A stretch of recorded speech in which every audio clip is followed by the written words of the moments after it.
యవన కాలమందుని కాడి మొయ్యగా బలమైన విల్లుగా నన్ను మార్చవా.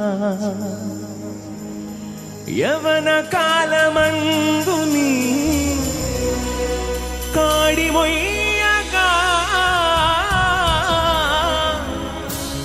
బలమైన విల్లుగా నన్ను మార్చవా. ఒక ఆశ ఉందయ్యా, నా కోరిక తీర్చయ్యా, నా మనవిను యేసయ్యా.